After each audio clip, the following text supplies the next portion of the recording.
Assalamualaikum warahmatullahi wabarakatuh.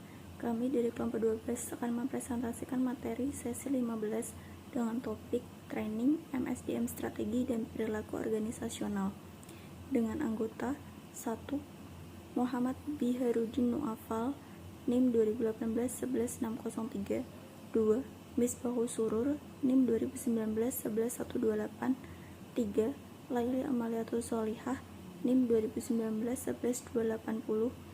4. Wahyu Catur Prasetyo NIM 2019-11351. 5. Ahmad Rindo Adi Saputra NIM 2019-11388. 6. Ade Ferdika Chandra NIM 2019-11456.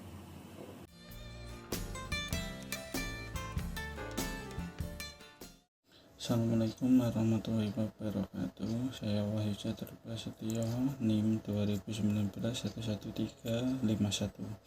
Saya di sini menyampaikan materi tentang pengertian pelatihan dan pengembangan. Pelatihan kerja adalah keseluruhan kegiatan untuk memperoleh, meningkatkan serta mengembangkan kompetensi kerja, produktivitas, disiplin, sikap dan etos kerja pada keterampilan dan keahlian tertentu sesuai dengan jenjang dan kualifikasi jabatan dan pekerjaan. Pengembangan atau development diartikan sebagai penyiapan individu untuk mengikuti tanggung jawab yang berbeda atau yang lebih tinggi dalam perusahaan, organisasi, lembaga atau instan pendidikan. Jenis pelatihan dan pengembangan. 1. Pelatihan keahlian atau skill training merupakan pelatihan yang sering dijumpai dalam organisasi.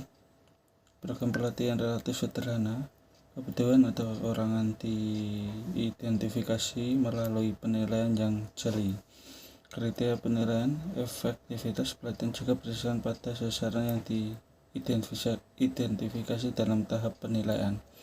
Kedua, pelatihan ulang atau retraining adalah subses pelatihan keahlian. Pelatihan ulang berupa memberikan kepada para karyawan keahlian yang mereka butuhkan untuk menghadapi tuntutan kerja yang berubah-ubah. Seperti tenaga kerja instansi pendidikan yang biasanya bekerja menggunakan mesin ketik manual, mungkin harus dilatih dengan mesin komputer atau akses internet. Assalamualaikum warahmatullahi wabarakatuh. Perkenalkan, nama saya Ahmad Rindo Adi Saputra, NIM 2019-11388.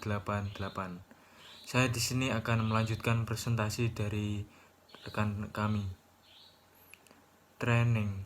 Yang ketiga, pelatihan lintas fungsional. Pelatihan lintas fungsional melibatkan pelatihan karyawan untuk melakukan aktivitas kerja dalam bidang lainnya selain dan pekerjaan yang ditugaskan. Yang keempat, pelatihan tim. Pelatihan tim merupakan bekerja sama terdiri dari sekelompok individu untuk menyelesaikan pekerjaan demi tujuan bersama dalam sebuah tim kerja. Yang kelima, pelatihan kreativitas.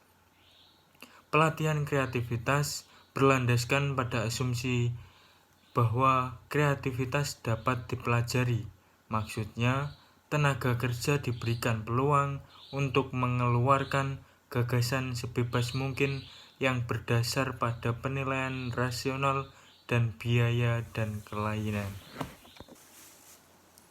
Training. Tahapan penilaian dari proses pelatihan. 1. Penilaian kebutuhan pelatihan. Penilaian kebutuhan perusahaan, penilaian kebutuhan tugas, penilaian kebutuhan karyawan. Yang kedua, perumusan tujuan pelatihan. Perumusan tujuan pelatihan harus ada keterkaitan antara input, output, outcome, dan impact dan pelatihan itu sendiri. Yang ketiga, prinsip-prinsip pelatihan, partisipasi, pendalaman, relevansi, pengalihan, umpan balik, suasana nyaman, memiliki kriteria. Yang keempat, merancang dan menyeleksi prosedur pelatihan, pelatihan instruksi pekerjaan, perputaran pekerjaan magang dan pelatihan, kuliah dan presentasi, permainan peran dan pemodelan perilaku, studi kasus, simulasi, studi mandiri dan pembelajaran program, pelatihan laboratorium, yang terakhir pembelajaran aksi.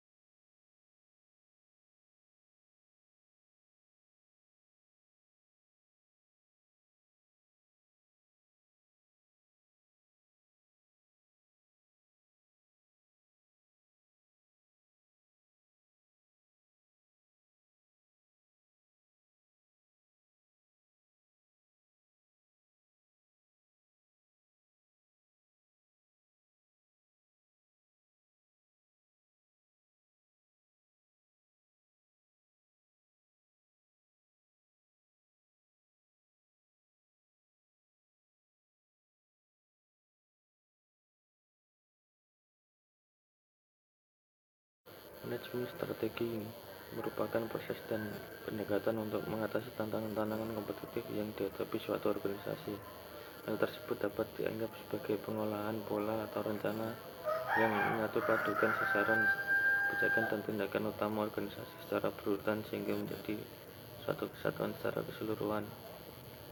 Manajemen sumber daya manusia strategis dapat dianggap sebagai suatu pola penyebaran yang direncanakan serta aktivitas-aktivitas yang dimaksudkan untuk memungkinkan suatu organisasi agar dapat mencapai sasaran-sasarannya. Pelaksanaan strategi ada 5 variabel: 1. Struktur organisasi, 2. Perencanaan tugas, seleksi, pelatihan, dan pengembangan, 3. Sistem-sistem penghargaan, 4. Jenis informasi dan sistem informasi.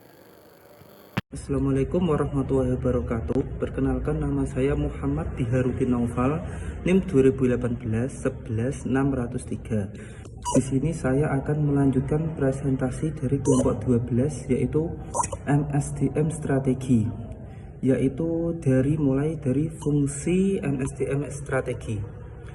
Fungsi MSDM strategi itu ialah memastikan bahwa perusahaan memiliki jumlah karyawan yang tepat sesuai dengan tingkat dan jenis keterampilan yang dibutuhkan oleh rencana strategis, dan mengembangkan sistem pengendalian agar karyawan mampu bertindak dengan cara yang bisa mendorong pencapaian sasaran yang ditetapkan oleh rencana strategis. Peran SDM dalam menyediakan keunggulan bersaing strategi. SDM dapat menyediakan keunggulan bersaing strategis menurut 2 cara tambahan, melalui strategi-strategi dadakan dan peningkatan daya saing. Kebanyakan orang menganggap strategi sebagai keputusan-keputusan yang proaktif dan rasional yang diarahkan pada beberapa sasaran yang telah ditetapkan sebelumnya. Strategi-strategi yang direncanakan merupakan hasil dari proses pengambilan keputusan secara rasional yang digunakan para manajer puncak ketika mereka mengembangkan rencana strategis. Selanjutnya yaitu perilaku organisasi. Perilaku organisasi merupakan sebuah disiplin ilmu yang mempelajari tentang perilaku individu dan tingkat kelompok dalam organisasi serta dampak terhadap kinerja, baik kinerja organisasi, kelompok, ataupun individual. Perilaku organisasi juga dikenal sebagai studi tentang organisasi. Studi tersebut merupakan bidang telaah akademis khusus yang mempelajari organisasi dengan memanfaatkan metode-metode dari sosiologi, ekonomi, ilmu politik, antropologi, serta psikologi. Disiplin lain yang terkait dengan ilmu pengetahuan tentang sumber daya manusia serta psikologi industri. Lanjutkan presentasi dari teman saya. Tujuan perilaku organisasi: yang pertama, memahami perilaku yang terjadi di dalam organisasi. Yang kedua, meramalkan kejadian-kejadian yang terjadi di dalam organisasi. Yang ketiga, mengendalikan perilaku. Oleh Nimran 1999, ketiga hal di atas disebut prediksi, eksplanasi atau penyelarasan sebagai peristiwa. Yang ketiga, pengandilan. perilaku organisasi. Konsep dasar perilaku keorganisasian. Setiap bidang ilmu memiliki landasan filosofi seperti akuntansi, fisika, dan lain-lain. Demikian pula dengan perilaku keorganisasi yang notabene melibatkan kemanusiaan. Perilaku keorganisasi akan bersangkut paut dengan seperangkat konsep dasar di sekitar manusia dan organisasi. Perilaku organisasi. Hakikat manusia meliputi pemahaman tentang yang pertama, perbedaan individu adalah bahwa setiap orang berbeda satu dengan yang lain. Dua, orang seutuhnya adalah orang-orang berfungsi sebagai makhluk manusia seutuhnya. Yang ketiga, perilaku termotivasi adalah orang berperilaku karena suatu pendorongan yang berangkat dari suatu kebutuhan. Motivasi sangat penting dalam menyelenggarakan organisasi. Yang keempat, manusia memiliki nilai martabat. Hakikat organisasi meliputi pemahaman tentang yang pertama, sistem sosial, artinya bahwa organisasi adalah sistem sosial yang dibentuk untuk kepentingan bersama. Yang kedua, kepentingan bersama, artinya bahwa organisasi membutuhkan orang-orang. Dari kelompok kami yang salah, kami mohon maaf yang sebenar-benarnya.